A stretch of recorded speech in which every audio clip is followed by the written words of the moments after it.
आज डिस्कस करेंगे क्लास 12 की फिजिक्स फर्स्ट पेपर में चैप्टर नंबर 7 गतिमान आवेश तथा चुंबकीय क्षेत्र। उसमें आपका एक नियम आता है एम्पियर का परिपथी नियम। कि उन्होंने क्या कहा, एम्पियर जी ने क्या कहा, उन्होंने कहा कि किसी बंद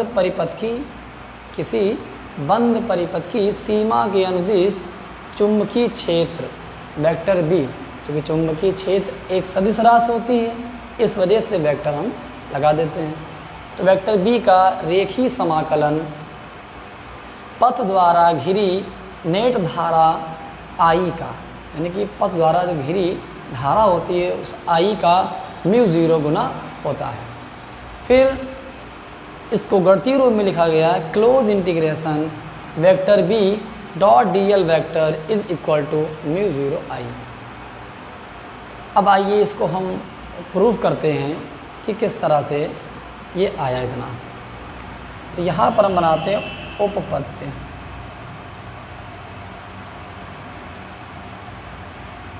यानी कि प्रूफ, तो प्रूफ हम करेंगे, देखते हैं। ठीक, तो हम एक तार लेंगे, एक रिज रेखी सीधा तार लेंगे। ये हमने एक तार ले लिया। माना कि तार में धारा आई का फ्लो हो रहा है, यानी धारा आई बह रही है नीचे से ऊपर की ओर। हमने मान लिया धारा आई का फ्लो जो है वो नीचे से ऊपर की ओर बह रहा है। अब क्या करेंगे कि इस तार के चारों ओर एक वृत्त खींच देंगे, यानी कि वृत्ताकार पथ बनाएंगे।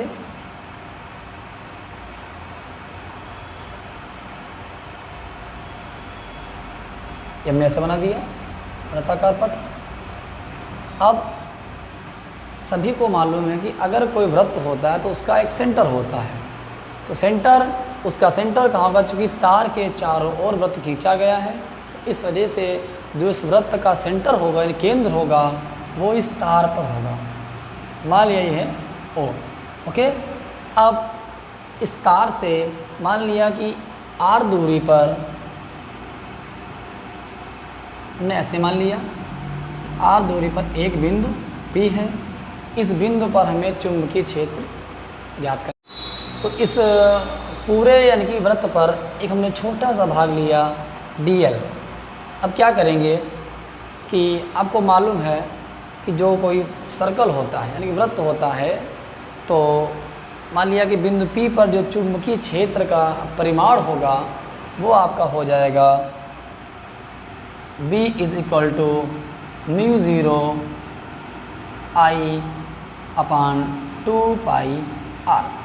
ये अगर वृत्ताकार पथ है तो मान लिया बिंदु P पर जो चुंबकीय क्षेत्र का परिमाण होगा वो μ0 I अपान 2πr होता है। ये आपका हो गया समीकरण नंबर 1। अब क्या करेंगे, चूँकि हमने आकृति बंद बनाई हुई है, तो जब बंद आकृति बनाई है तो यहाँ पर आप गौर करिए तो dl जो है और वेक्टर भी, ये दोनों एक दूसरे के अनुदिश हैं। तो अनुदिश हैं, इस वजह से इनके बीच का जो एंगल होगा यानी कि थीटा होगा वो 0 होगा। तो यहाँ पर हम डिस्कस करेंगे, चूँकि आकृति बंद है इसलिए close integration vector B dot dl vector is equal to, चूँकि आपने पढ़ा भी होगा कक्षा 11 में कि a dot B is equal to A B cos theta. तो यहाँ पर हमारा हो जाएगा close integration B dl cos theta, theta यानी कि 0, चूँकि dl और b हमारे एक दूसरे के अनुदिश हैं, तो आपका जो थीटा होगा वो 0 हो जाएगा और cos 0 की वैल्यू 1 होती है। तो फाइनली हमारा जो मान आ जाएगा वो close integration vector b dl आ जाएगा।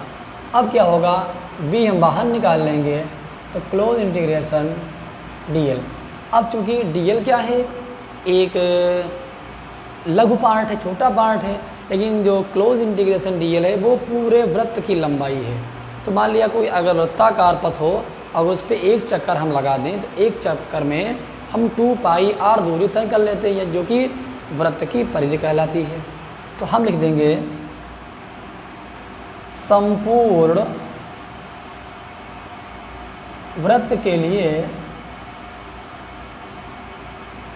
Close integration D L is equal to 2πr। 2πr अगर हो गया तो यहाँ इसलिए बन जाएगा close integration vector B dot D L vector. तो ये क्या हो जाएगा आपका, क्योंकि बी तो हमारा लिखा हुआ है, बी लिख देंगे यहाँ पर, और ब्रैकेट में इसकी जगह पर आ जाएगा आपका ये वाला 2πr। तो 2πr हमारा आ गया।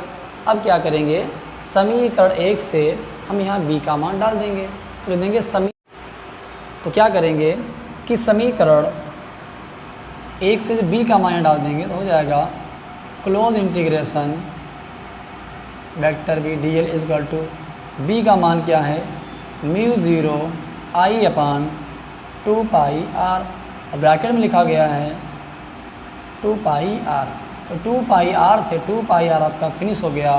तो close integration vector B dot D L vector equal to μ0 I। Ampere का प्रपति नियम आपका यही तो था कि vector B dot D L vector is equal to μ0 I। और अगली वीडियो में हम इनके अनुप्रयोगों को सीखेंगे और उम्मीद करते हैं कि ये पूरा डेरिवेशन आपकी समझ में आ गया होगा। धीरे धीरे आप फिजिक्स का एक एक डेरिवेशन सीखेंगे और बहुत ही आसान तरीके से आप सीखें। आप हमारे चैनल को सब्सक्राइब करें, शेयर करें अपने दोस्तों में, ताकि आपके दोस्त भी कुछ फ़ायदा उठा सकें। और इसी तरीके से हम डिस्कस करेंगे अगली वीडियो में इनके अनुप्रयोगों को। Okay, thank you.